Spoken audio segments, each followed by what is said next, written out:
Question mark. Ah. Fighting off a chest cold for like 3 months. Just won't go away. Ugh. Alright, that's working okay. Let's get chat up here. Hi, chat. We're streaming, we're recording. Think I shared show notes with you guys. Yep.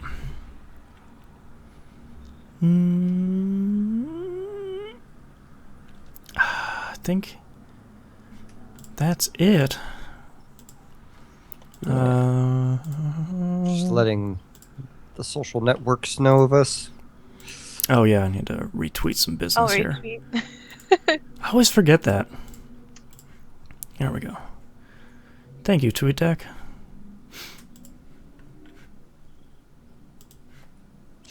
Okay, got those things posted. Okay. Got a lot of PSX to talk about today. We have an email, which is nice. Nice. No tweets. That's okay. All right, you guys ready to kick this thing off? I am ready. I think maybe. Almost. Let me open one more window. Getting Okay. there. Got my list. I can't see chat, but whatever. It'll load or it won't. Okay. Twitch does what it wants. Yeah. All right, let's get started in 3, 2, 1. Welcome back to another episode of Picking Up the Pixels. I'm your host, Boston. Going around the room, we have Musum. Hello. And we have Mina. Hi. Let's just get down to it, and let's talk about what we've been playing this past month. Musum, let's start with you, as per custom. Okay. I've only played a few games. So starting out, played some more Persona Q. I am still in the Date Cafe. That game is just perfect for me to get into 15 minutes of it, level someone up, make a new persona, draw some map, and get out. Like that. Yeah. To me, that is like the perfect travel game. And then if I want like a funny scene, it gives me the option to go watch them or not, Yeah. Um, I really wish I would have played more of that this year. It just came at a bad time. yeah, no, well, and I probably am, 10% of the way through. Yeah. Or maybe probably lower, probably like 2%. But Yeah, thankfully it doesn't have a completion number on it. yeah. One weird thing about that game is it made me do a quest that I had to take Aegis on with me. And luckily I had used Aegis before, but it got me really paranoid that it was going to do that with some of the other characters eventually. Oh no. It's now like, I gotta level all of them. Oh no. Yeah. Stat-wise, though, as long as you give them the latest like armor and weapons, they'll probably survive. They just won't have any... I just forgot what Persona uses. Is it SP, AP, whatever the mana is? Some P. SB. SP. Okay. Yeah, you just won't have any SP for that character, but it's not like a huge deal. Yeah. Let's see. Played. So I got a Steam Link and a Steam controller. Ooh, nice. And Divinity Original Sin did this thing where they gave me the enhanced version free since I had the other one. So Susie and I played some of that couch co-op. Oh, nice. So first off, I would like to say if you're using a Steam Link, you're probably going to have some frame rate issues if you don't hardwire it. Okay, so their recommendation is very serious. Yeah. Like I tried, I think 4 games out on it, and finally was just like, okay, I just have to swap this cable around that I'm using for other things, because it just was intolerable. But when me and Susie were playing this, I just plugged in an Xbox 360 controller and the Steam Link controller, and it worked. It was good. Wow. No fuss, no muss? Yeah.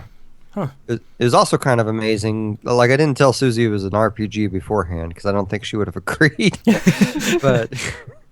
But she had fun. It was a little bit of work, but the it seems to me like they still have all the old stuff in the game. They just made some more automated bits in it so that you aren't spending an hour wondering, should I rearrange this skill or get this skill or do this or that?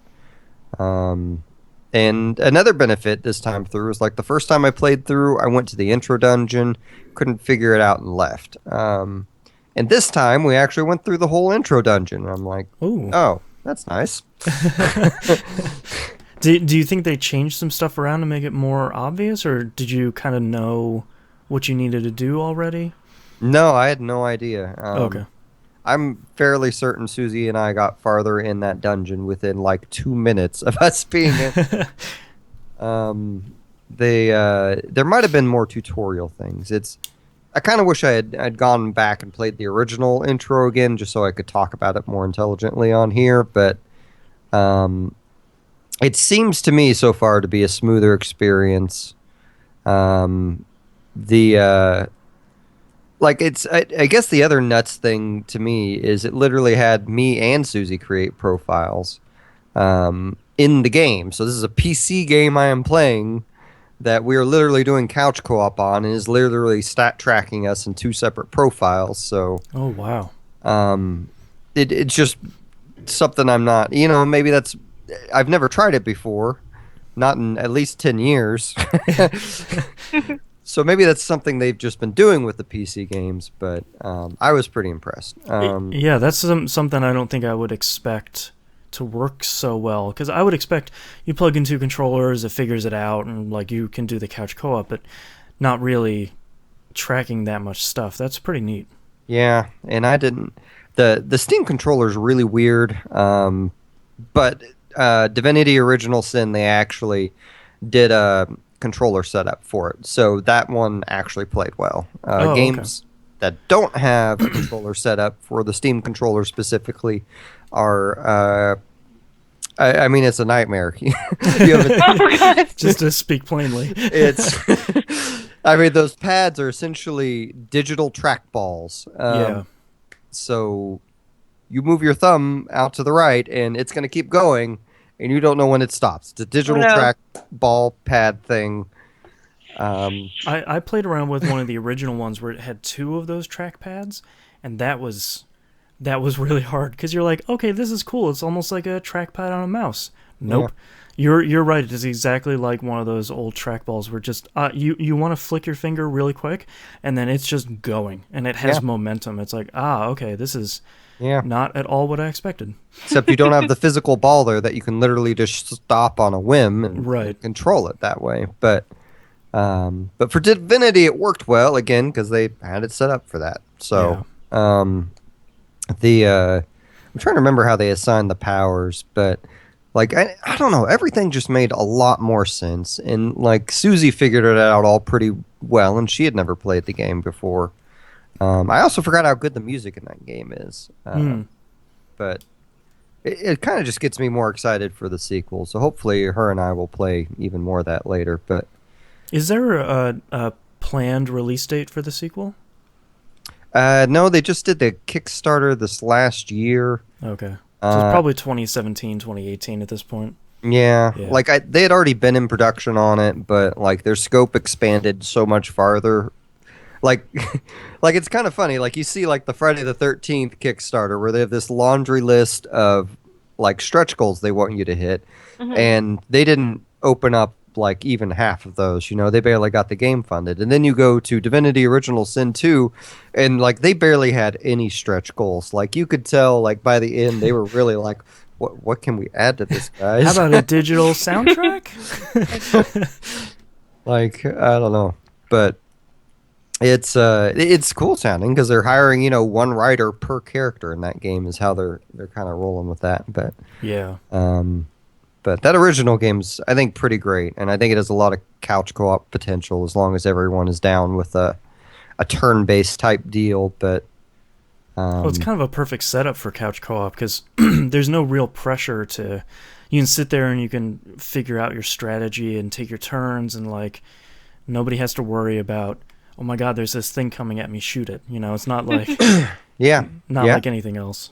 Exactly. And that was another neat thing they did on the couch co-op was when you're near each other, you're on the same screen. The further you go apart, it'll start to split screen. Okay, so Toe Jam and Earl style. Sure. I never played that. Oh, you should. It's fun.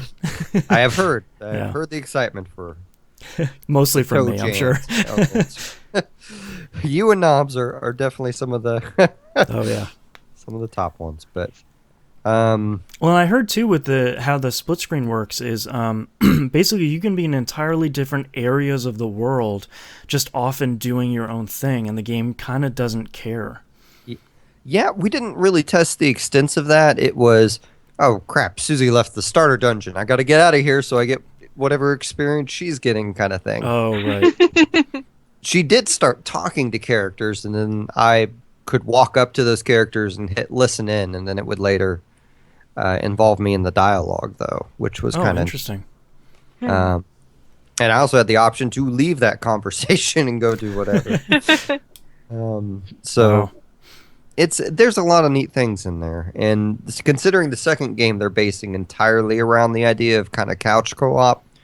I like this series. I like the people, the videos and interviews I've seen with them behind it. They came across pretty well, I think. Yeah. So I think Enhanced Edition's probably worth your time if you want an RPG couch co-op thing that you can. I mean, she was using an Xbox controller too, so I mean, I'm sure the Xbox and PS4 versions are great too. Yeah, I keep meaning to pick up the PS4 version, but I look at that it's $60 and look at all the games I already have and say, well, Yeah. Oh, I didn't. That was the one that released for 60. Okay. yeah. I guess Wasteland 2 was the one that went for 40. Yeah, I picked that up because I figured I haven't played it yet on anything, so I might as well see how the PS4 version does. But I haven't gotten around to that yet. There's too many other open world RPGs that are coming out. I don't know where I'm going to find the time. Seems to be a thing this Yeah. year. Like, I love open world games, but I don't have the money or the time for all of There's them. so much time invested in them, yeah. Yeah. Kind of just makes you stick with your franchise or developer that you already like, Yeah. But well, that would be a perfect. Oh, screw it. Let's just talk about Fallout. Let's do Okay, there we go.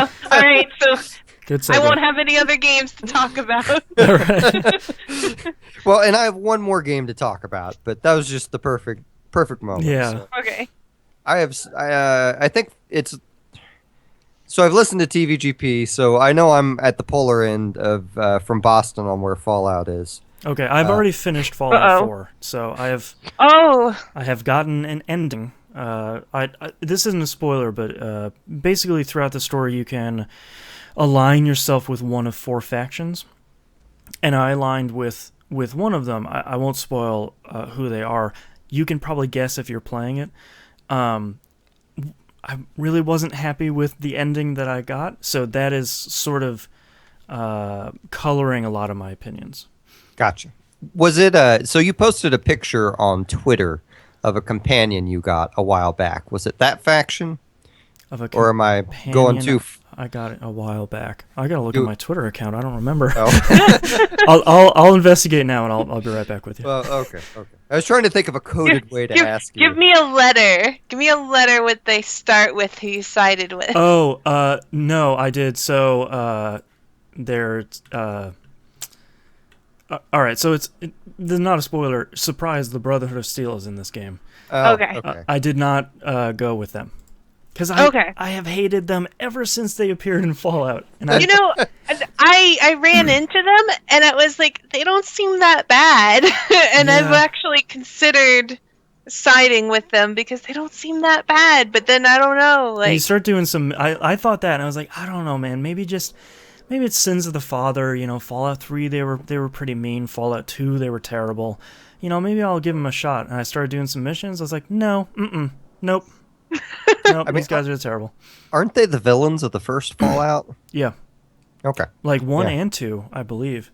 But Oh, wow. specifically 1, where it's very much like, hey, you got to go get this Gek, and the Brotherhood of Steel have it, so good luck. Yeah, I haven't. You see, I really haven't joined as many factions as I have. I've probably spent my time with this game in a way that virtually no one has. In that, I probably have a good like 40 hours of just me building. Okay, you're me. Yeah, I'm the Okay. opposite there because I started building stuff and I'm like, I'm okay.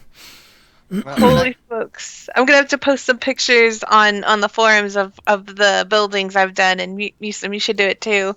So we Yeah. actually see. I should warn everyone though, because like I don't, and my opinion of the game might have changed if I had played it on console. Because Bethesda always does a bunch of things that I really need to start criticizing them on. But mostly I don't care because I play PC and I just change whatever I don't like with console commands. Or just wait for a mod and then it's fine. Yeah. So, like, one, I've always hated encumbrance. And in a game like this, where if you're going to get into building, like, Oh my to me, gosh! that's a big issue. So, Right.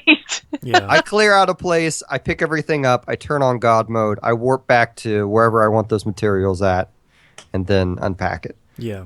And then turn God mode back off. So, for me, like, the combat's going to be really boring if I don't turn off God mode, if you're wondering. Oh, yeah.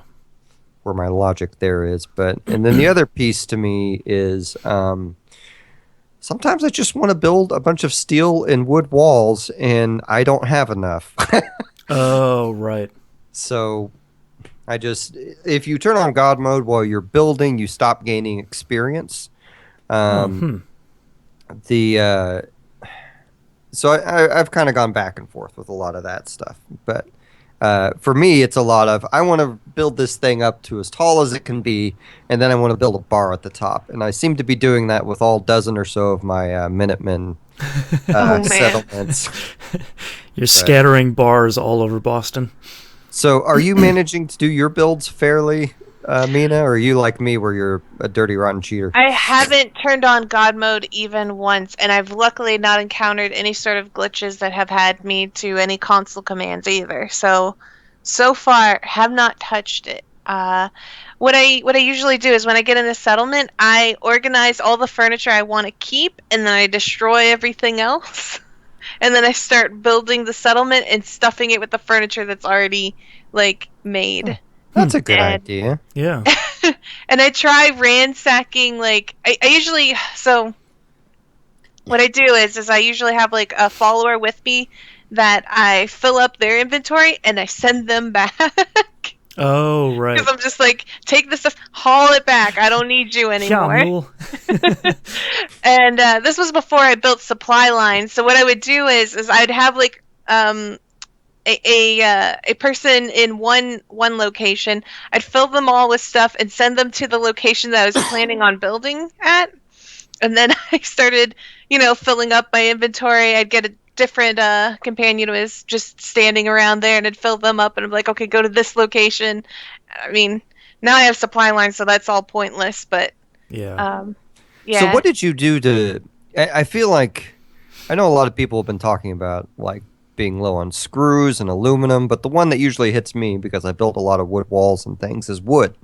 Like, what do you do for wood after you get rid of all the initial, garbage on your settlement? So the first thing I do is wood is something that I run out of a lot of too. So first of all, when I'm in the build mode, you can actually have it look for certain items that you need in the world. So I tell it, I'm trying to build a wood wall, and I'm like, I'm obviously out of wood, so can we look for wood? So whenever I'm scavenging out in the wild, being in like a building or something, it'll be like, oh, this item has wood on it. And I'm like, yoink. Yeah, it has a little magnifying glass. So it glows. It glows in the room, so it draws my attention. I'm like, there's a green glowing item. This has wood on it. Stuff it in the bag. I did not know that was there.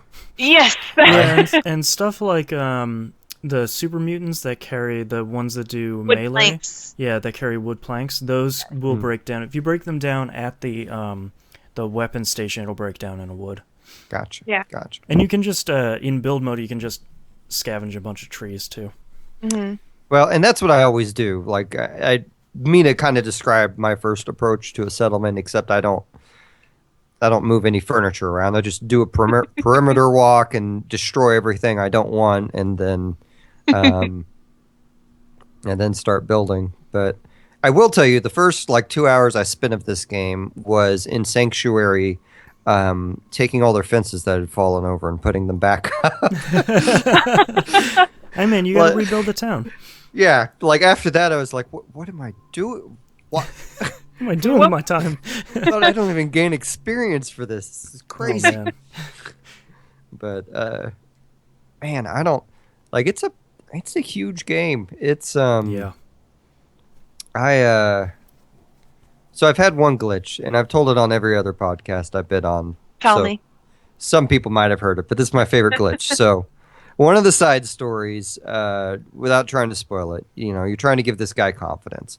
So you get in a bar fight, and you're on his side, and everyone, is punching. I have Piper as my backup companion, and we're in the brawl and knock everyone out, and everyone's on the ground, and suddenly Piper just pulls out her pistol, starts shooting the dudes on the ground. Piper, you're crazy. This is just supposed to be a brawl. Yeah. Bring a gun. It's messed up. I had to, everyone was mad at me, I had to reload. It was, you can't have Diamond City mad at you. Yeah, most of the glitches I see are just, floating dogs or companions, or oh, hey, there's Valentine sitting on nothing, type of thing. But I don't know. That one's entertaining. Yeah, I usually don't get entertaining glitches.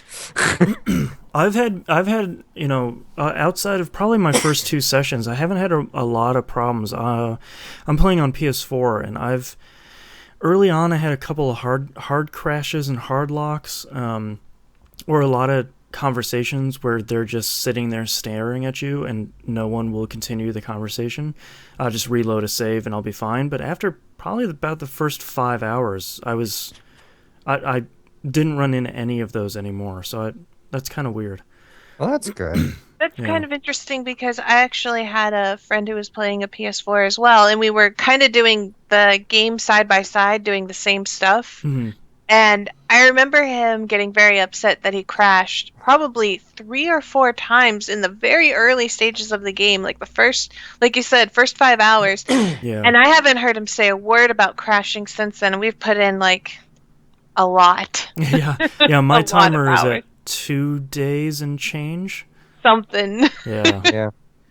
Well, and I've only had, I think, 2 or 3 crashes to desktop.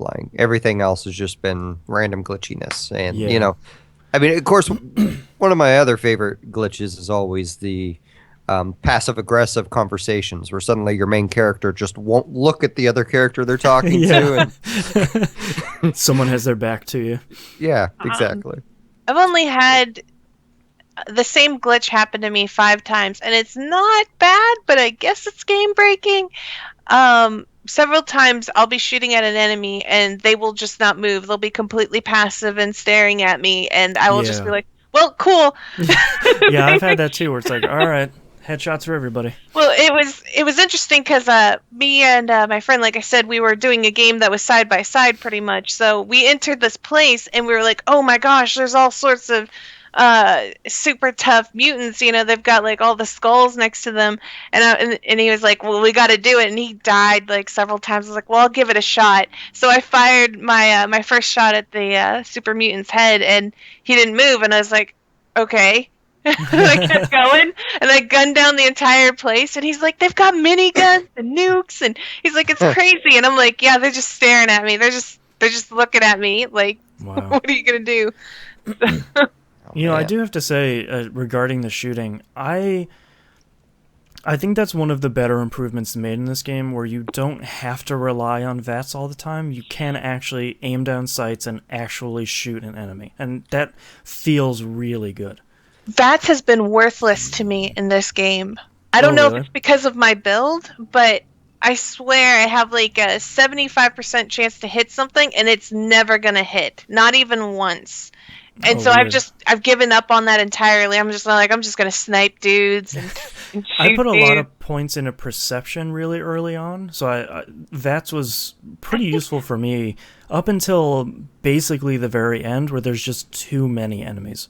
Yeah, I'm actually having that now, where there's enemies are swarming everywhere. It's just I don't have enough AP to do anything about this. Yeah, me and my buddy are just gonna start gunning. It's kind of ironic because the most I ever used VATS was I think the 2 times I streamed me playing Fallout 4, and it's just because I wanted the mysterious stranger to show up, and like Jake, of course, shows up in the audience. He's like, "No wonder you think this game is easy. You always use VATS." I'm like, "Well, there's no way to prove that I don't, but Yeah. this is literally the most I've ever used it." I always really like VATS though. I don't. I always think it's funny that, and I think the interesting change they made with VATS in Fallout 4 was kind of removing it as a win button like it was in 3. Because in 3 it just stopped time completely, and you could kind of do whatever you wanted to do. I really like that in 4 it it doesn't slow down time. It slows it down considerably, but it doesn't stop time. Yeah. And I really like that. Not only it gives you a chance to wait for an enemy to kind of pop out from undercover or like continue to run past something, but it doesn't feel like it's the easy button anymore. You know, like probably what Jake is talking about with VATS in previous games. It's like, oh yeah, you're using VATS. Okay, just blat blat blat and 3 headshots. You know, it's thankfully it's not like that. The game mostly to me though is pretty easy. Like I'm playing it on normal, and granted, I spend hours upon hours like modding weapons and whatnot. Just I love the weapon modding in this. Yeah. I absolutely adore it. I like that you have like literally it's you can change out grips and stocks and things, and that will suddenly make the weapon relevant to a perk you've taken. Yeah, I actually it actually reminds me a lot of the weapon crafting and improvement system from Vagrant Story, which I know a lot of people didn't play, but you can make a small change to weapon, like, okay, I'm going to change the type of barrel that goes into this gun, but now I'm changing it from 10 millimeter to 44 ammo, and now it's a totally different it's a totally different weapon, and it has a cooler name now, which I thought was kind of a nice touch. And you can rename weapons, which I think is great. Yeah, okay, you're gonna wind up with too many weapons. I have started making all my weapon names start with their ammo type. Yes, I have to. Or a 0. And that way they're always at the top of my list. At the top, and they don't, yeah. Oh, I did the same thing. I just favorited all the ones I liked. Yeah. You still accidentally will toss them into your into your box, and I just like having them at the top, so that way I scroll down to the bottom and like put away, put away, put away, put away, put away, put away. Yeah, after about I think 10 hours, I stopped picking up weapons. Unless they very clearly looked like either like a type of gun I didn't have anymore, or it was way better than what I had, or it was legendary. Beyond that, I just wasn't picking anything up. I guess because you didn't build much, though, did you, Boston? I didn't build my settlements much, but I did a ton of work on modding weapons. So. Weapons are great to break down into more pieces and parts for your town. Yeah, and that's that. Whenever I started getting low on stuff, I'd scoop up a bunch of weapons and then go back and start breaking them down. But yeah, I didn't really do a lot of building other than that, and I didn't do a lot of armor crafting either because I stumbled on the Silver Shroud mission really early on. I have not. Man, that armor is awesome, and I want it. Yeah, and after 25, 35, and 45, those levels, you can get it upgraded again, and it's the only armor I needed in that game. If you have high armor skill, you can make stuff that's way better, and it looks so cool. I came across the best thing that has happened to me in this game, because I'm going completely blind. I have absolutely nothing telling me what to do. The best thing I've found is the Alien Blaster pistol, or whatever it is. I never found that. I came across it at level 10, and it was like... wow. It's a good... So did you see the... okay, look, it's been out a month. We can tell this slight minor spoiler, right? Early on spoilers, yeah. Yeah, well, and this is... Like, I assume, like, you were walking around and you saw the alien ship crash, right? Well, yeah, so what happened was I had finished the mission that was at this story mission that was at this one place, and then one of my companions was like, hey, let's go do this thing for me, and I was like, sure. So then I was like, okay, world map, what's close? Oh, that place that I know is empty because I cleared that out for a story mission. Let's fast travel there. Fast traveled there. All of a sudden there was this sound that comes across my head, and I'm like, what was that? And I'm like, okay, let me reload my save, and this time look at the sky instead of just like, because I thought something was like gonna attack me. So I was like immediately looking at the ground. I'm like, okay, where? And I was like, oh, that was above me. I'm an idiot. Reloaded my save, and this time I saw something smoking go across, and I followed that smoke trail, and that's how I got the gun. You see, I encountered that, and I don't know if it changes location or what. I could not for the life of me find where it crashed, and had to unfortunately look it up. But it was a pretty epic moment to just stand around and see this thing crash. And granted, this was before a certain faction had freaking airships everywhere, every Surprise minute, airships being blown up and crashed all the time too. So the place where you first see the faction that had the airships coming out, that was actually where I fast traveled to, and that's where I had actually had the alien UFO thing crash. And what's funny is, like, the direction it crashed, I don't remember the direction, but I'm going to just say it was from west to east. I arrived at the crash site, and it very obviously crashed east to west based on the drag of the dirt. And I was like, okay, it just went like that, and then it turned back around and crashed but yeah, I never ran into that because it's not a guaranteed mission. When you're in the game, it can happen randomly in the same location, and I just never got it. Yeah. I did get the cryolator though. That thing is pretty cool. Did you do the dog trick to get it? Nope. I one of the first things I always do in Fallout is max out my lockpick and my hacking. Yep. And then whenever I got to, I think it's a master one. It's a master. Yeah. As soon as I got that, I went right back, and that was that. I did that, and then I did the plane crash. Those were the first two things I did with my master lockpicking. Plane crash? The plane crash has something there? Yeah, in the bow, it's like whatever, plane crash 1982. I will go back. Yeah, it has this big lockbox that doesn't really look like something, but when you go up to it, it's this big kind of gray-white block. When you go up to it, it's like it says something like hidden compartment. You can open that up. See, I don't even know what you guys are talking about. I know exactly what you're talking about. Is this a story thing? No, it's just a It's place. in the upper. It's in the almost like the direct middle north part of the map. Yeah, it's past the little farm. So I should have been able to see that. Okay. Yeah. Yeah. Like, I'm already ready to start up the game and go find it. Just yeah, it's one of those ones that doesn't discover until you're like in the middle of it. So I remember going there, and I know exactly the flight you're talking about because there were a bunch of super mutants fighting with some Minutemen, and I died 3 times, not because of the super mutants, but because the Minutemen were doing some sort of.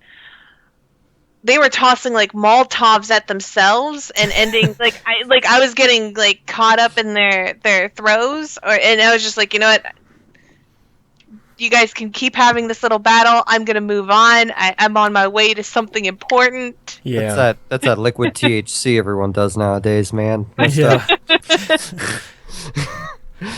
I almost forgot the best thing that has happened to me in Fallout that I did not realize was none of the companions really seem to like do anything AI wise other than just shoot, except for this one companion I got. I don't know if the other companions do this, but there's only one companion that seems to do this.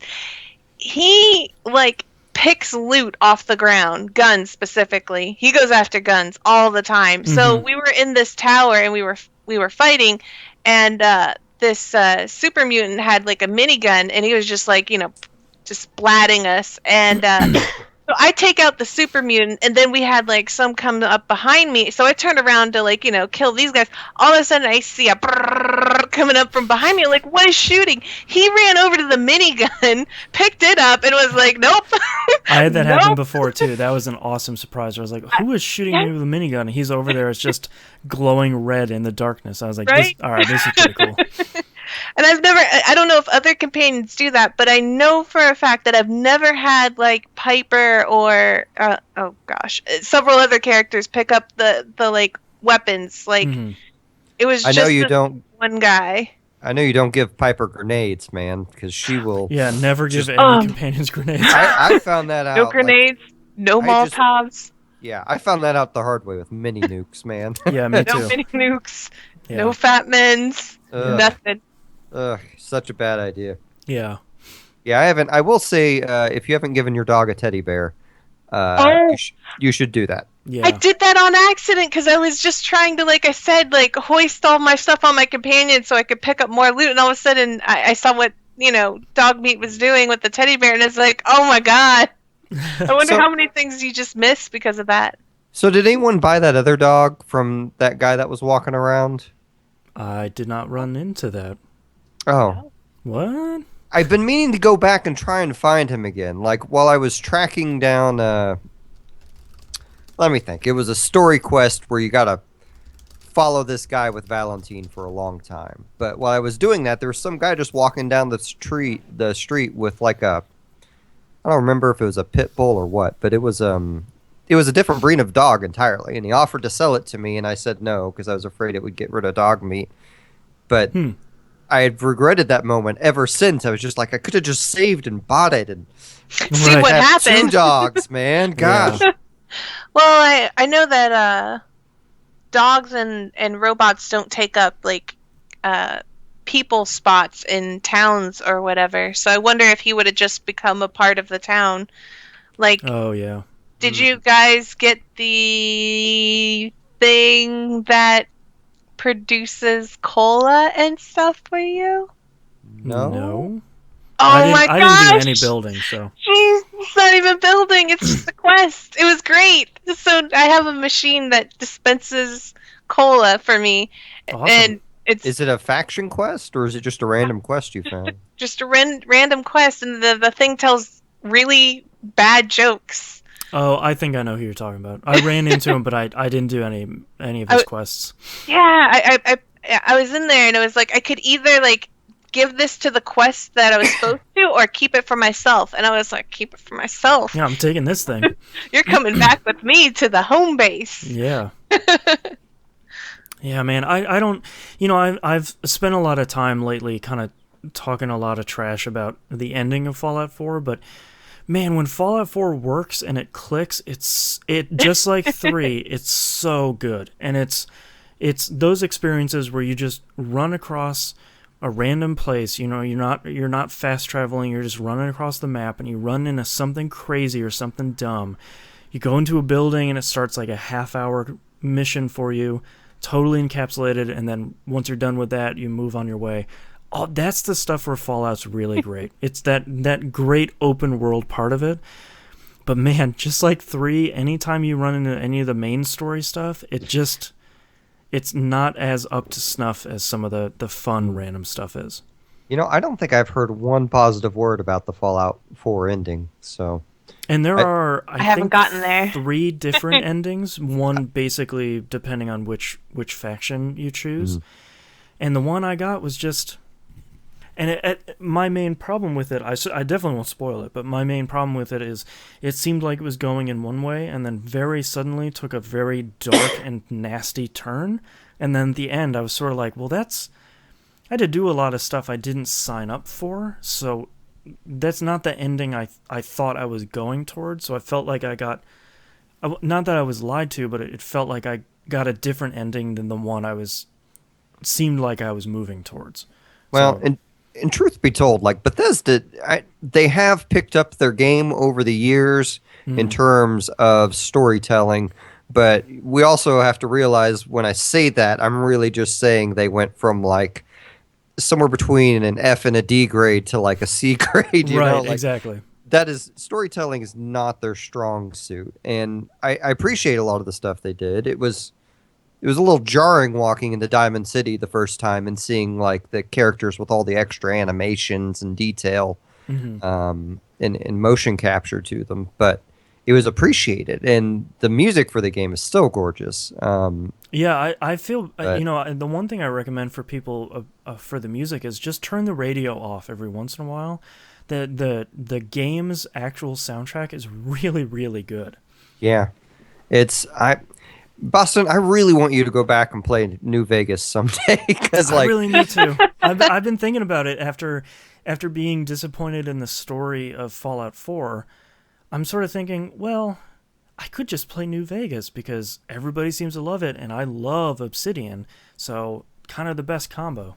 well, and they excel at their story, and they did that Alpha Protocol thing where you have a half a dozen different factions, There and were. depending on the decisions, like the entire game is about setting up the end event, Yeah. and I feel like I picked the right option for that one too. My ending for Fallout New Vegas was the one that made me happy, but I'm pretty sure that had so many different ways it could go that there would probably be an ending that would exactly fit what you want as yeah, your Right. ending. it's not. I don't feel like it was deceptive, like Bethesda's been, because I feel like they did some stuff like that in Skyrim too, Oh, but they did that for the ending of Fallout 3 as well, yeah. where you're like, I have to do this thing in this reactor. What about this super mutant next to me? Could he just. No? Okay, I'll do it myself then. It's Yeah. sort of like, Well, and that's I, the thing that has me afraid to play the story in Fallout 4 is I'm afraid I'm going to beat it and my main character will be dead. And I won't be able to go explore the No, rest of the world. I know that's not the case. Yeah, I can You tell go you right back. it dumps you literally like the credits finish and it just puts you right back where you were. Okay. Like Yeah. it just it like no almost like no time has passed. Thankfully it's not like Fallout. I think they learned their lesson from Fallout 3 where it's sort of like, okay, I still have all this stuff, so what am I supposed to do to finish that? Oh, This that's was good to this hear. was definitely the right way to go because otherwise you have the situation where nobody actually beats your game because they're so busy trying to make sure they do all the side stuff because they know the game ends with the final decision. Mm-hmm. So Yeah, I was really worried about that because I always feel like they go, like, I feel they approach their story and like the Elder Scrolls games and, yeah, go do everything, have fun. It's an adventure. And they approach their stories in the Fallout games and, like, well, we want to be a little bit more dramatic here, kind of Yeah, thing. this is the ending. We're putting our foot down. Yeah. Yeah. And Yeah, so thankfully I've they been, don't do that here. okay. Do you get any extra powers that would make it worth it? Like, I don't know what powers you would get in a Fallout game, but you could summon. Well, there are certain perks that you unlock for getting to the highest level of affection with some of your followers. So, like, I did one with Valentine, and it makes hacking easier. You get like another chance, and your lockout time is greatly decreased. So I know there's some stuff there. I'm trying to think. With the ending that I got, there is a benefit for. I'm going to say there's a benefit for going with each faction in the services they provide. So basically, like the base that you get access to will have all the stuff like Diamond City. I think you can lock yourself out of Diamond City if you are going in there being a real jerk. But it's kind of like the shops and NPCs that you get access to are part of that faction. So I think that's your real big quote unquote perk. Gotcha. Yeah. I'll keep that in mind. I think I've picked out which of the three factions I want to join for the end of this. I think I'm probably going to go. Like, I don't think it's a spoiler mentioning faction names, is it? I don't think so. I mean, if you've played the game for 10 hours at the very least, you've met probably all of them. Yeah.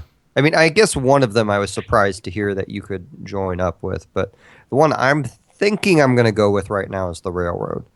Okay. And I didn't actually think I would like the companion for the Railroad, but he's kind of entertaining me. Yeah, I never haven't- got him.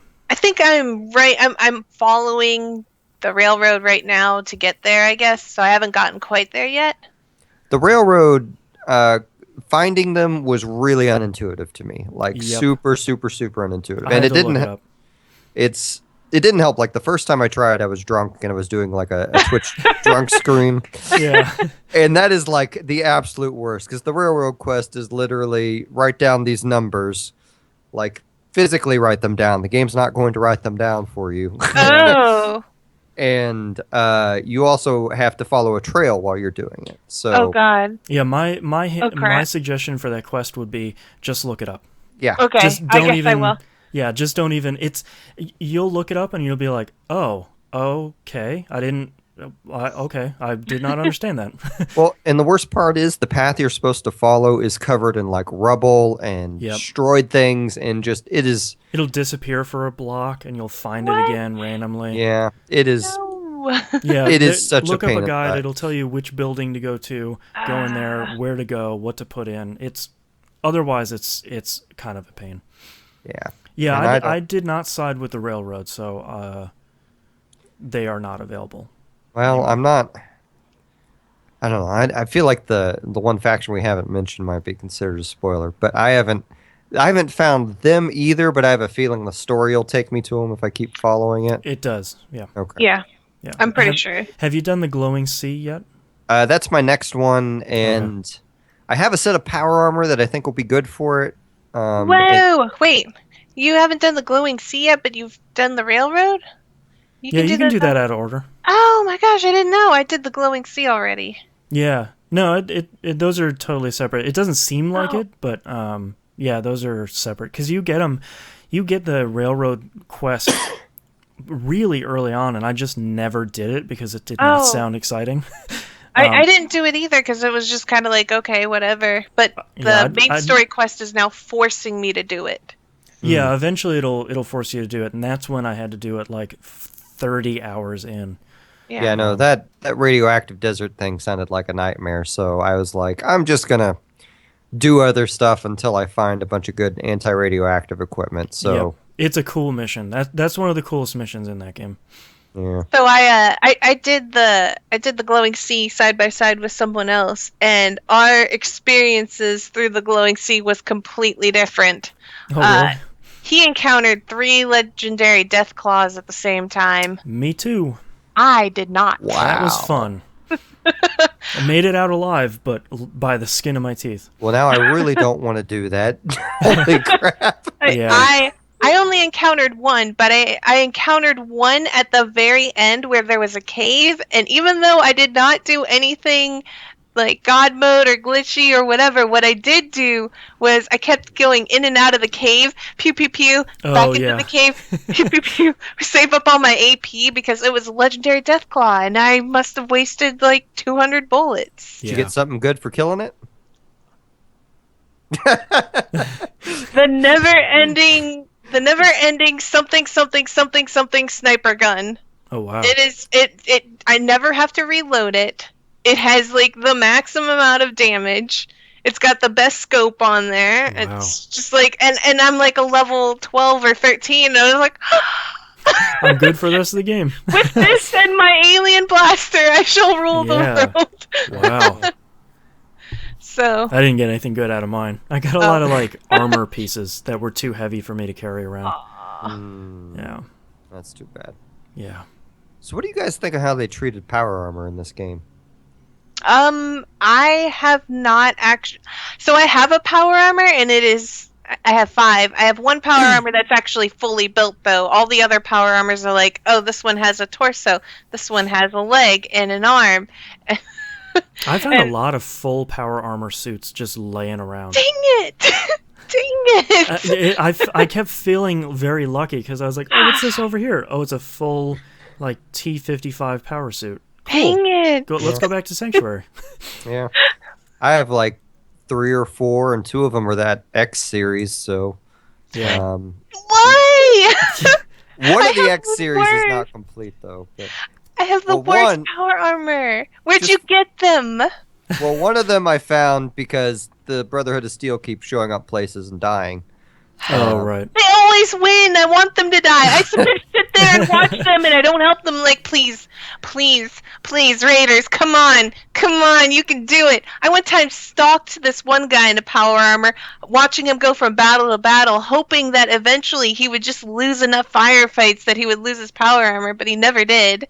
This is so evil. If you're sneaking and pickpocketing was high enough, you could just steal the power core out of it and then just steal the armor I wish I could. or fusion Oh, core. I mean, nice! I didn't have know 1 that. agility. I have 1 agility, wow. so nobody. I don't sneak up on nobody. They hear Yeah. me a mile away. You see, I only use power armor for special occasions, like when you go to take the main base for the Minutemen, for instance. Yeah. I tried that the first time without and got slaughtered. I'm like, yeah, you guys are expecting me to walk up on this hill. I'm going to fast travel back to the red rocket truck stop and get my power armor and come back. Yeah, I only used it for the glowing sea. I never used it elsewhere. I kind of like that they gave it to you really early, just to say it's not this end-all be-all like it was in previous Fallout games. You know, like Fallout 1 and 2 especially, once you get the power armor, you are just snoozing your way through the rest of that game. You're just one-shotting everything. And I kind of like that they give it to you at the beginning, and it's kind of junky.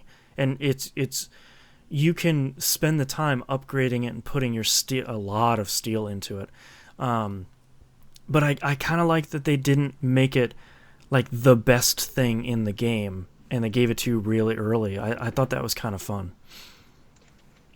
Yeah, I like that they gave it, like, me personally, I think I like the concept and potential of what they did more than maybe the execution. Yeah. Because, like, I love the idea of having a power armor in my garage, like it's some hot rod that I'm modding Yeah. and take out on special occasions. And I love that you can get these special hot paint rod jobs. Yeah, have you found those paint job magazines where you can get like flames and red and art paint and everything? I found 2. One of them makes it pink and with, nice. I think, blue flames, and the other one makes it red, and then I built like a motish sort of thing around my red rocket, and I plan on basically having all my power armors like displayed all the way around the entire boat with turrets in between them, and pretty much anybody who comes by is going to see all these power armors and going to be like, nope. It's like the ending of Iron Man 3. Pretty much. House party. You see, I've just started putting 1 at each settlement, but I only have like, I don't know. I'm pretty sure I have 4, but it might be 3. And I know I have left a couple behind because I wasn't really thinking about, like, you know, putting 1 at each settlement just to have, you know, some convenience going around. Yeah. But I mean, there's a bunch of Raider power armor too. That's Oh, really? Yeah. It's That's actually weird one of them. What I have. One of them is almost a full Raider power armor piece. I never ran into one of those, huh? Yeah, they don't look like power armor, so you probably did.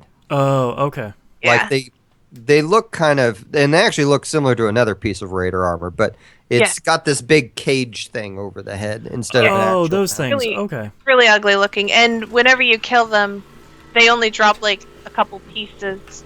I've never had one like fully drop the entire thing. It's just like, oh, it gave you the piece in the chest, the head and the body piece. Okay. So I guess let me think. Another thing I wanted to talk about on Fallout before we went on to something else. I know we've been on it a long time. I didn't like the intro. Like, straight up, I thought the intro was bad. I played a female character. I felt like it implied that my female character was a housewife and not actually trained in any of that stuff. Thank you. That's exactly. I have fought with a lot of people because there's this. I almost don't want to say it, there's this dissonance in the story. If you play as the woman, the whole intro is about, you know, you were in the army, you're trained in all this stuff, and if you play as the woman, you get out of the vault and you are just very proficient with all sorts of guns and unblinkingly, like, not worried about anything in the world like ghouls and super mutants. But that's not the intro you get. No, you're like an ex-law student or law something or other. Yeah, so knowing how to use all of these guns feels a little bit weird. I put all my points into charisma, luck, and intelligence. So I was really bad with guns and weapons to begin with. So I was literally role playing this character who did not know how to gun. Yeah. It made a very hard start. I will say that. Yeah. I depended heavily on my companions. Another issue I had with the intro, like, that, as cool as that live action video is, they say war never changes like 3 or 4 times. It's like, come on, guys. It's I get obviously it. war changed. You invented an atom bomb. Now the government's gone. Something Yeah. changed. If it doesn't have Ron Perlman, just cool down on the war never changes. Yeah, I feel like they've burnt it out. Fallout 5, they're not allowed to use that phrase again. Yeah, that's not the game's catchphrase. Like They got to do like the Amazing Spider-Man now, and they can't say what does Martin Sheen say instead of with great power comes responsibility. You know, Oh yeah, I don't. dances around it. Anyway, Yeah. I agree. I didn't like the intro, but it was short. It was sweet. It didn't, of course, have the impact that Fallout 3 or something where you spend a half hour playing in a vault did. But it was like I appreciated that it got me out into the world faster. I will say that.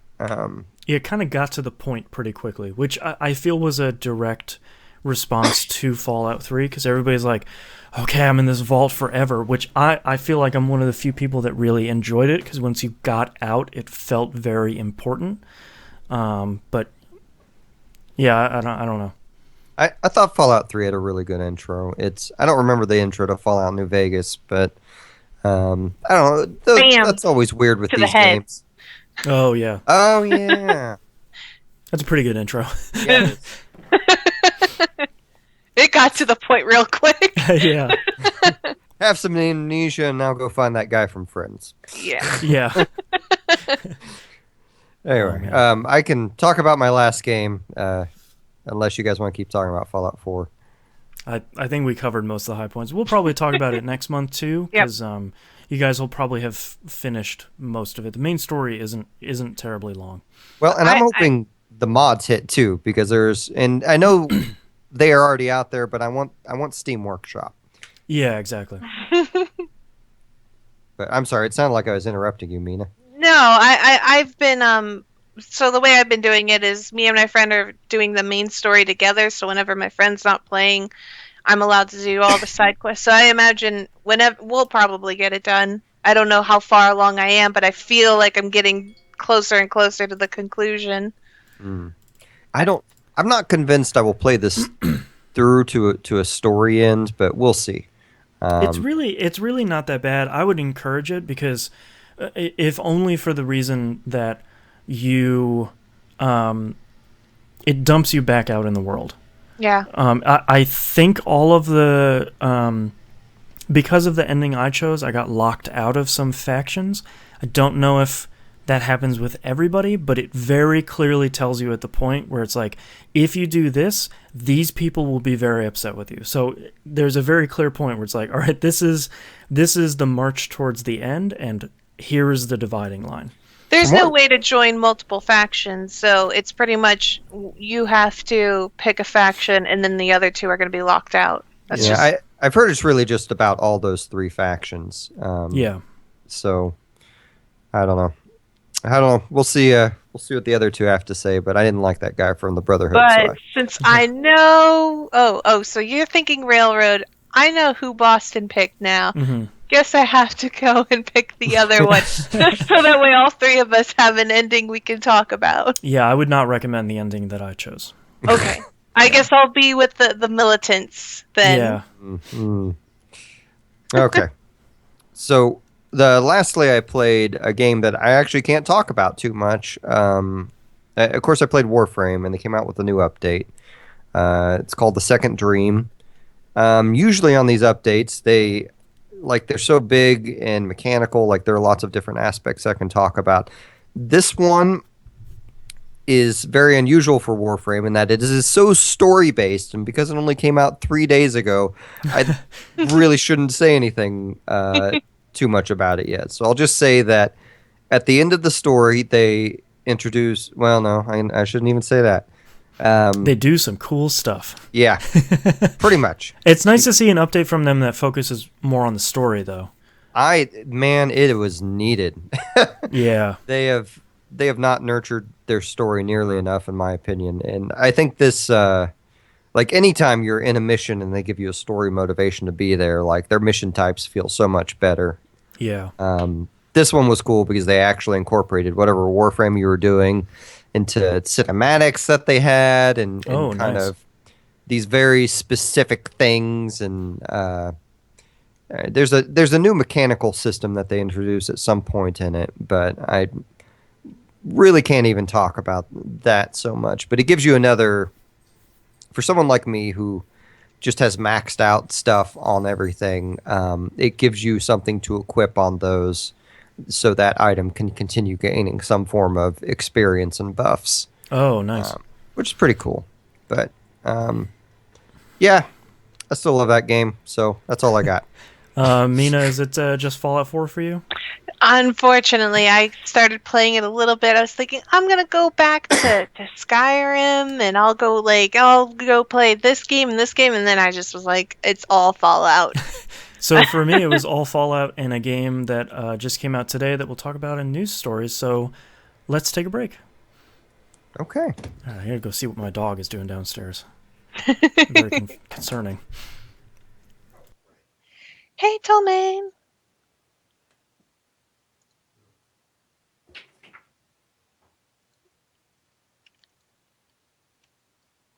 Oh my gosh. I just want to play some more Fallout 4 right now, you guys. Right now.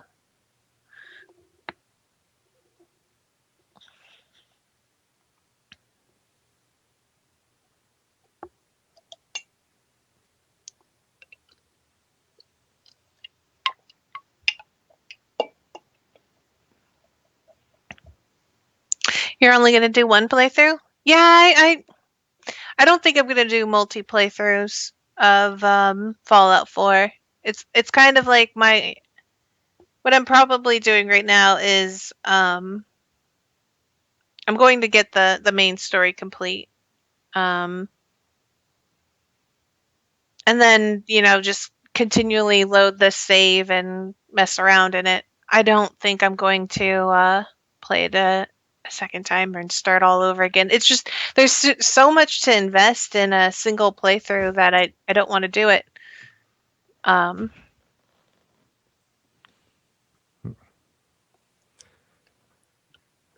and it's kind of different from Skyrim, where I enjoyed making multiple playthroughs of Skyrim, but for Fallout 4, probably only once. And since I already know where Boston went and where Musim is leaning towards, I wasn't really feeling any of them, really. I was just like, I don't know, I'll just roll the dice and see whoever I go with. It'll just be interesting to go the third way. Because I didn't think the Brotherhood of Steel was that bad. Okay, yes, they're pretty hardcore in their ways, but it's kind of like, well, do I really want, this side, or do I really want that side? Not really, so... I hated, what's his name? Dance? Is that the Brotherhood companion guy? He seems rather nice. Oh God, I'd never joined the Brotherhood. I just followed a mission with him, helped him out. Oh, I didn't and follow then a at mission. the end, I was like, "So, what do you want? What do you want?" Or he offered a position in the Brotherhood with me. I'm like, "Well, what's expected?" And he's like, "To follow orders." I'm like, "Well, I'm out then." Because I am not going to and I guess I kind of got the Brotherhood out of my system in Fallout 3 too, when it comes down to it. So I didn't do the Brotherhood in 3 at all. I actually avoided them. Aren't they like the main story? I feel like I avoided the Brotherhood in every single version of Fallout that I could. I would do just a little bit of Brotherhood or whatever was required, and I was just out. Yeah, because 3 was like the Brotherhood versus the other Brotherhood faction. That was, I don't remember their names. I don't know. I didn't like 3 as much as the rest of the world. I didn't dislike it. I just didn't, I liked New Vegas the most. New Vegas was pretty amazing. And I am do you realize that is not the popular opinion there, that New Vegas is better than 3? You realize that's the unpopular opinion. Well, everyone loves seeing graphically, 3 is probably a little bit more cool because you get to see all these really well-known monuments destroyed, and you have a character like Three Dog who is ridiculously popular, but New Vegas just has so many more. Like the Brotherhood does not have a big presence in it, and like everything builds into the end. And I love games that have that kind of, player constructive narrative like that. I just went wild card. Everybody. Was that you went with Yes Man? With just me, myself, and I, and Boone, and Edie. But don't you do that through Yes Man? Yes. Okay. Yeah. Yeah, I went Mr. House. So. Oh, did you? I did. He was a jerk. I got kind of a mixed ending from it. He was a jerk. I found out how much of a jerk he was when you visit Vault 21. I barely remember anything from that game. I remember that suit that the guy wore. Now I remember that you got shot in the head. I didn't before. Yeah, at the very beginning. I remember the dog with the robot brain, which was awesome. And I remember Grandma. Rex? Yeah. Okay. Grandma's the best, though. Anyway. Alrighty. You guys ready to do the second half of this show? I am ready. Yes. Alright, let's get started in 3, 2, 1. Let's talk about RPG releases for December 2015. Lightning Returns, Final Fantasy XIII, finally coming to Steam on the 10th. I think they're talking about decreasing the price on that because it has been such a long wait. I never finished that game, so I don't know how it turned out, but people had a lot of good things to say about that. I remember, I think both of us had the same situation where we started playing 13 Lightning Returns, and we got to a point where we realized, oh, this is going to be some time management stuff. Mm-hmm. We have to put this much time. Okay, well, I've got a lot of games on my plate. Yeah. I will come back to you when I can invest all my time and effort into you, and we just never came back. Nope. Sorry, Lightning. I was pretty excited, but, other things came up. Yeah. And a game I'm pretty excited for, and after this comes out on a lot more platforms later next year, SteamWorld Heist for 3DS comes out on the 10th. This is different than SteamWorld Dig, which was kind of a digging-based platformer. This is going to be a steampunk heist game that's an SRPG this time. So it seems pretty neat. Comes out on basically every other platform at the beginning of 2016 sometime. So it's not just 3DS for right now. All right, let's get into news stories. We got a ton of them, surprisingly, after today. So let's hit up everything that isn't PSX 2015. Valkyria Chronicles HD and a new Valkyria game were announced. New Valkyria game is called something in this list that I have already forgotten. Valkyria of the Blue Revolution, which seems like a different Valkyria game than other one. But most importantly, there's an HD remaster of Valkyria Chronicles coming out on the PS4. Everybody should go play that. That game is great. I agree. I hope they rebalance it, though, because that one tank mission is the worst. And I would like to finish that for once. But it's on Steam right now. If anybody wants to play it, it's going to be on sale for the Christmas sale. So, that will probably run on virtually every PC. So you don't really have to worry about that. Trails in the Sky, second chapter came out recently, suddenly, virtually out of nowhere. And Xseed has done the same thing again, saying, hey, by the way, on the Vita and PS3, Trails of Cold Steel is out this week. So, ta-da! And in 2016, Trails of Cold Steel 2 is coming out. So apparently they were working on about 10 games all at the same time. They were just like, oh, we were supposed to advertise this, I think. Yeah. Throw it out there, man. Oh, it's already out. Oh, no. Apparently Trails of Cold Steel 1 and 2 take place in the same world, but in a different region. So you don't have to have played Trails in the Sky first chapter, second chapter to enjoy this. I think it's a little bit of a different type of game, but I don't know in which way, so I'm not going to accidentally lie to you, dear listeners. NAS America has announced that they're bringing the original Disgaea to Steam. They are creatively going to call it Disgaea PC. It's coming out in February 2016. Sounds like they're giving it a little bit of a new coat of paint, but I mostly wanted to talk about this because if you haven't played Disgaea before, you should at least try the first one, and it coming to Steam is probably a pretty good excuse for you to give that a shot. It's not as crazy as other Disgaea games. Those get a little bit nuts, especially 3. But 1 is a pretty great game. So go try it out sometime next year, whenever I said. February? Let's say that. Bravely Second, Nintendo and Square Enix have announced is coming to the West. Wasn't really surprised about that, but thankfully they have finally given it the thumbs up. It will be coming in 2016. An undisclosed date in 2016. So it's been out for a while in Japan. Haven't heard a lot about it, so I don't know if that's good or bad, but I guess I will be picking it up. In other 3DS news here, or from Square Enix, Dragon Quest 7 and 8 are going to be coming out in North America and Europe on the 3DS in 2016. You should play Dragon Quest 8. That game is really good. Quest... Oh, sorry, go ahead. I was going to say, I'm not too 100% familiar with the Dragon Quest series, but I believe 7 is the one that has never, ever seen an actual release over here.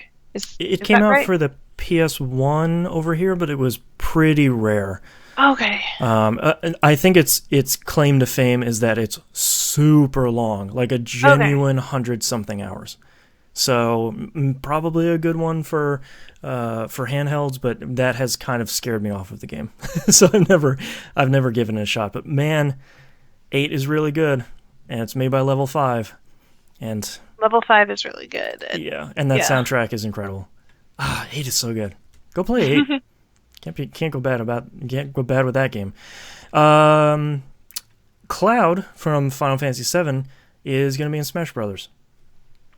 Yep. I don't know how to make a cute segue for that news story. That's really weird, and it kind of looks like fun.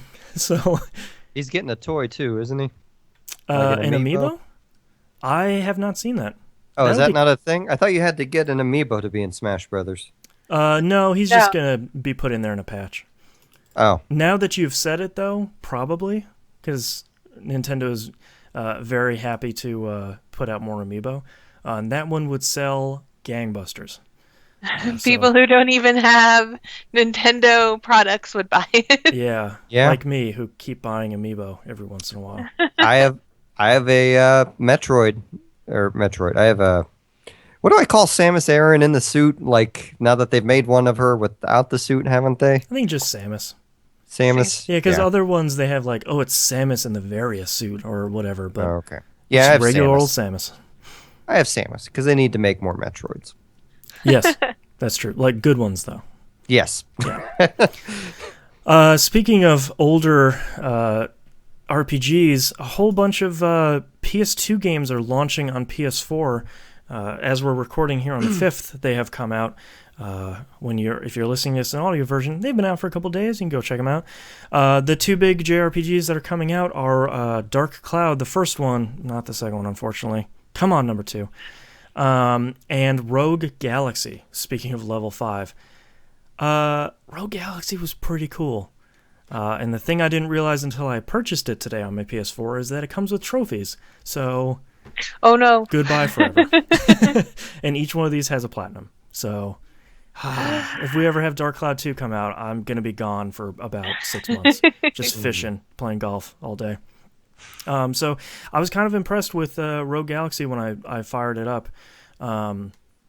It worked really well. It is just a PS2 emulator and runs really great.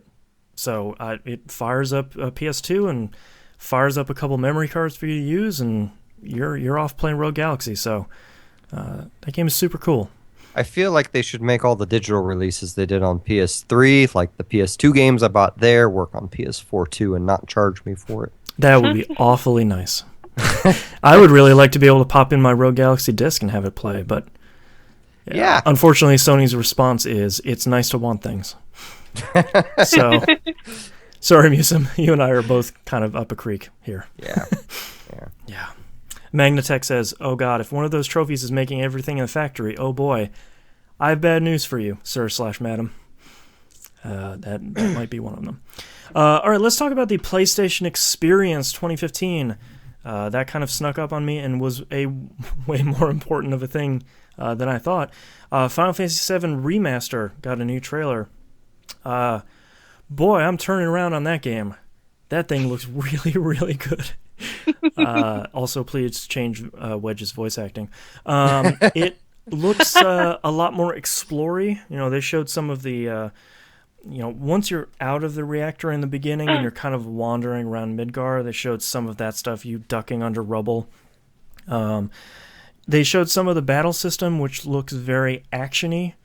I'm not sure if it's like Crisis Core, in where it is action-y like that, or if it's still turn-based, but your attacks look very flashy.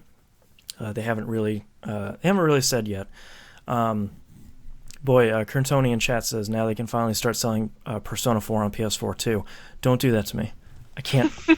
I don't want to try going to Platinum this game again. I keep expecting for them to just make Persona 4 Gold work on PS4. That seems like the easy thing to do. Yeah, God, that'd be so good. I would play through Persona 4 again. Because why not? Persona 5 isn't here yet, so I need to play Persona 4 again. Yeah, just up-res the thing. I can't imagine it's that far off, but... So Final Fantasy 4 remake or Final Fantasy 7 remake. That'd be a very different game. What? Yeah. See, I'm wondering, how big is that? Them showing off those Midgar screens just made me think, okay, Midgar, granted, is huge, but it is maybe 10% of the entire world, if that, Yeah. Are they going to do the entire world with that thing? Or are you going to be wandering around on a map with just kind of a... Yeah, Final Fantasy VIII. too. Yeah. Yeah. I don't know. There are so many questions, but after seeing this and hearing the voice acting and seeing a lot of the cutscenes they showed and some of the new environments, I don't know, man. That looks pretty cool. It does. I'm a little bit more warm on this. So I will say I was slightly negative when I was watching it because I was really hoping the character models would look like Advent children, but I guess we aren't quite to that level of technology yet. They still looked really good, they just weren't quite up to that level of detail. Yeah, and I'm hoping they release the trailer on PSN or something, so I could download the uncompressed version of it to see how it looked, because watching it on Twitch was not the way you want to watch that. Yeah. And watching on YouTube of a Twitch rip is also not the way to watch that. Magnatech in chat says it was kind of a concern given the trailer only showed parts of the bombing mission.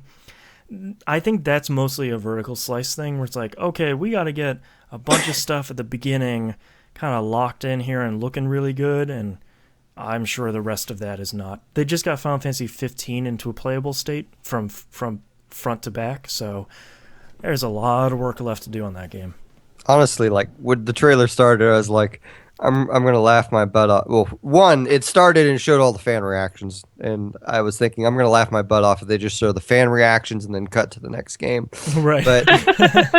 But then two, I was gonna laugh if they do the fan reactions and then show the clip from the PS3 engine FF7 footage they did. Be like, no, gotcha. that's in this game now. Yeah.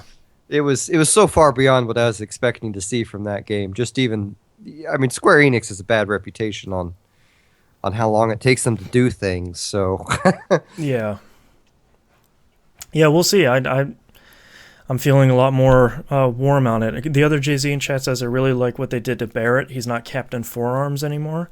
I do too. I think he looks more like an actual human being. Yeah. So that gives me a lot of hope for a lot of the other characters. So, and speaking of Final Fantasy VII, Final Fantasy VII HD is out now, so you can go get it. It is $10 on sale. Normally $16. I purchased it after it came out, and I went through the whole bombing mission and got to the point where they kind of dump you in the Sector 7 slums. So go ahead. Did they give you a PS4 theme with that? I thought I saw They someone did. on Twitter. Okay. Yeah, it's part of it is just that pre-rendered screenshot of Cloud standing in front of Midgar, and then one of the other options is just the top-down Midgar. So not. Oh, okay. I don't like a lot of themes in general, so I'm not really that great. But yeah, this is the PC Steam release of Final Fantasy VII, including all the cheats and whatnot that are optional, and all the trophies. And yeah, it is. They it's Final Fantasy VII, and it runs really well and looks a little bit better than it did before. So if you haven't played Final Fantasy VII yet, it's a pretty good version to go do that in. I'm gonna probably try streaming a playthrough of it because I have not played it in a really long time. Kind of want to see if it still holds up or not. But yeah, go get that now if you want. It's on sale for I think a week or so for only $10. So go get you some Final Fantasy VII. More importantly, Level 5 announced a game that I originally thought was Dark Cloud 3 and almost had a heart attack. It's not. It's Ni no Kuni 2 Revenant Kingdom. What? Shockingly, we're getting another one of those. I didn't even know it sold well in Japan, let alone here. It didn't. Nobody bought that game. It reviewed very poorly. It looks like they dropped Studio Ghibli this time. There was no reference of them, but it's the same art style. I'm really excited about having Level 5 take another crack at that game and seeing if they can kind of resolve the issues that people had with the first one. But man, I like Ni no Kuni, and they have the same composer back. Yeah, I loved it. I didn't have Visa, we gotta talk. You have a colored opinion about it just because of the way you got your book. Well, no, I still love the game. I'm excited about the sequel, and I got my book. Yeah. I didn't see been Namco resolved. Bandai's name in that. Did you guys? Are they the publisher? Or I think so. Oh. I don't know. I don't know, but I'm just excited to see more Ni no Kuni. I thought we would get that one game, and they Never said, again. it didn't really sell. So good luck, guys. Never getting that again. I'm so excited. I want it. Yeah, I'm just excited to see what they're gonna do to it. Where's that gonna go? And it's gonna look so good on the PS4, guys. Is it wrong? I'm almost more excited to see like what special in-game book item they're going to include in the extra special version. No, I hadn't thought about that, but now I am. But if it's Namco publishing, that makes me sad. Buy it on the Namco web store. Ugh. Yeah. Bummer. And last but not least, I guess, Destiny is getting Sparrow Racing this week. So the thing that we have all been jokingly asking for. Hey, it'd be fun if we could race our sparrows. Bungie went, okay. And now you can do that for 3 weeks. It looks like they put a lot of effort into it. I'm really excited for it. It looks like it's going to be stupid fun. Like, it's the first thing I've heard about Destiny in a long time that really makes me want to go play the game just to see how, like, if it's just stupid fun, you know? Yeah. I will put that on Twitter, how I feel about it. I will line up there on Tuesday and see how fun/weird that is. But that seems to be the big RPG news coming out of PSX 2015. There's kind of a lot of stuff that happened today with all the announcements and games just showing up on the store for super cheap and whatnot. Bastion is out for $3. You can go get that on PS4. So I'm sure I miss something, but go check the PS4 store. There's a lot of good stuff on there. And to wrap up the show, we have an email from Bill Siford. It says, hey guys, I've really had the itch to get back into the grind here lately. So I thought to myself, here's a crazy idea. Why not play the Final Fantasy franchise front to back? That is a crazy idea. But wow.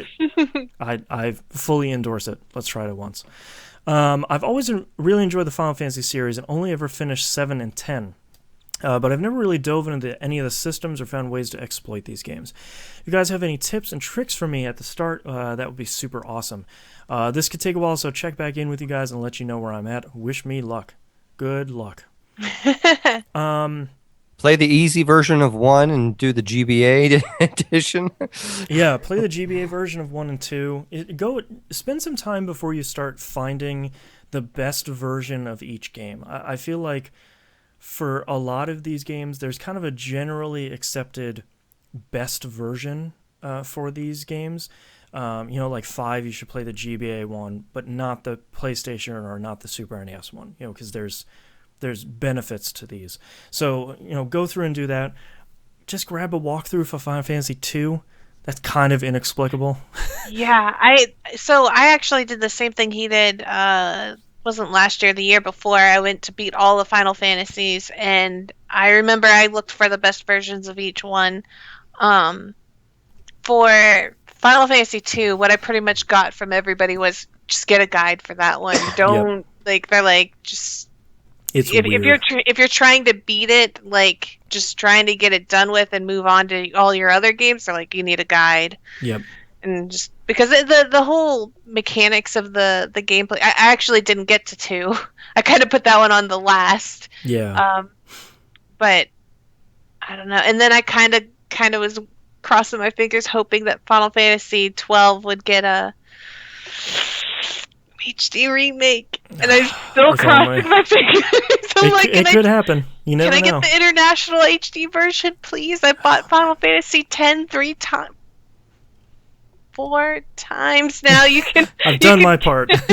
You could totally give me 12 now. Yeah, I'm trying to think if there's any caveats for any games in the series. I would say for Final Fantasy VIII, look up a guide for the draw system to kind of break that game. The in-game tutorials for 8 are really not great and will leave you with a bit of very a sour. long. Very long and don't really explain how to do the draw system. There are some really easy ways to break that game if you want to, and there will be some good tools that will help you figure that game out a little bit. For Final Fantasy VIII, if you really, really super duper want to break that game open, look up how to play Triple Triad, the card game, and just look for the easiest way to get the cards that you want, and then learn which summons that you need to draw and get, and learn which abilities break down materials into magic, and you will never have to draw a single magic spell ever in that game. That's true. And you'll have the end game magic well before the game actually wants you to have them, and you'll be able to just I went in with a level 8 or 9 Squall and beat the game. Yeah, you can do it at level 1 if you really want. You can do level 1. In fact, there's a Steam achievement for beating the game with Squall at level 1. Nice. I think when you look at the Final Fantasy franchise, I think you're in for a lot of fun. I think some of the games are going to be pretty uneven, and some of them maybe have not aged the best, but once you get out of 1, 2, and 3, 1 is good, 3 is good. Fair warning, the final dungeon is really hard and there's no save points. Once you get past that, a lot of them are pretty straightforward, and I think you're going to have a good time. I think a lot of the Final Fantasy games are still going to hold up, and I think when you look at some of the simpler NES-based ones, they're pretty straightforward and they're pretty simple, but not really in a bad way, except for 2. 2's bad. I'll probably post a couple of the things I wrote down when I was doing my Final Fantasy run on the forums for you, because I know I've got a bunch of notes. Yeah. How each one, I had a couple of things to kind of tips and things to just beat them a little easier. I think 3 had your HP gain was based on what class you were on when you leveled up, and I found out that if you were on certain classes, your characters would fall behind in their HP really badly, and it just started to hurt later on. And I think Black Belt or something had the highest HP gain, so if you were about to level, if you could switch them to Black Belt just for the XP and then switch them back to whatever they originally were. Yeah. That worked out so much better, so that way you didn't have someone who was 50% less health than everybody else. Right. You look like you were going to say something? I don't remember. Okay. In my opinion, like the Final Fantasy games start getting really good around 4. 3, I just remember playing a while and I got lost in. 2, that's my memory of that one as well. Yeah. And I remember it worked kind of like in older Elder Scrolls games where you gain stats by doing stuff. 1, I Yeah. remember Yeah. thinking was really easy, and then I was told the GBA version's the easy version. I'm Yeah. like, well, Yeah, oh but well. if you go back to play the NES one, it's a little too hard Yeah. because it doesn't really follow conventions. But yeah, I'm kind of jealous because like going through and playing, 4 and 5 and 6 for the first time, and 9 and 12 for the first time. Like that's gonna be, and 10. Well, we already beat 7 and 10, but like there's a lot of good games in there.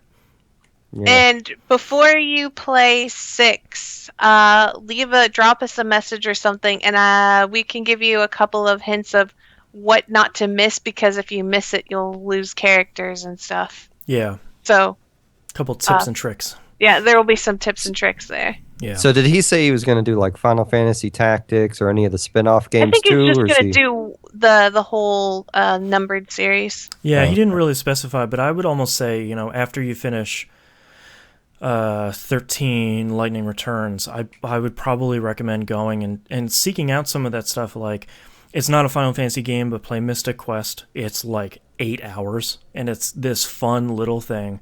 Play Tactics for sure. That game is great. What are some of the other spin-offs? Tactics Advance 1 and 2, both of those are good. I would skip almost all of the Game Boy Final Fantasy Legend games. I would play 3 if you really want to check them out. 1 is incomprehensible in almost every way, and 2 is hard. So I wouldn't recommend those. Dirge of Cerberus is okay. It's a fun little thing. What I remember hating was discovering those little things that you had to snipe that were hidden under stairs and things, and you had to do those to. Like, I feel like it was tied to the ending. Like, if you didn't find them all, you wouldn't get the best ending. But maybe I'm just having bitter memories swim into it. Yeah. Mina in chat says about the Chocobo Mystery Dungeon. Those are also supposedly pretty good. There's a lot They're of really good. I love Tony them. says Final Fantasy Theater Rhythm. That game is great. You'll probably love all that music by the time you're done with the series. There's a lot of Final Fantasy games, and I feel like you can kind of cherry pick a lot of the best spin-offs. And there's some pretty good stuff in there, but And after you beat 6, you should look up the ending remake where they replace all the characters with a different game console. oh man, I forgot about that. Yes, That's a pretty great that one's 20-minute long video. Yeah, I think Dreamcast comes out on top. I don't remember. Boy, what a great video. Yeah, but good luck from a bunch of Final Fantasy lovers to you, to a hopefully soon Final Fantasy lover. Good luck. It should be fun. And yes, Tomain in chat says stay away from 11 and 14 because you don't want to do that to yourself. Oh my gosh. They're good, but MMOs will chew up all of your time. But that's all the emails we have this week. If you'd like to visit us, you can do so at pickingupthepixels.com. Tweet us at pickinguppixels. Email us fans@pickingupthepixels.com, and everything else is on the web page there. Musim, where can we find you? You can find me at thecarouselpodcast.com. You can buy my music at musum.bandcamp.com, and all that stuff is on iTunes as well. And Mina, what about you? You can find me at twitch.tv, Mina KO Rocket. And don't forget, you can watch the show the first Saturday of every month at 3 p.m. Pacific, 6 p.m. Eastern, twitch.tv/E1M1 Network. If you want to check out any of the archive videos, youtube.com/thatvideogamepodcast. Got it before E1M1 was available. Curses. But that's our episode for this month. Thank you very much for joining me, Musim and Mina. Pleasure as always. Thank you. And our adventure continues next month. All right, thank you very much, everyone, for watching live. And thank you very much, everyone, for chatting. We always love seeing people in the chat here. Always love chatting with you peeps about some RPGs. And we will be back in January. Bye.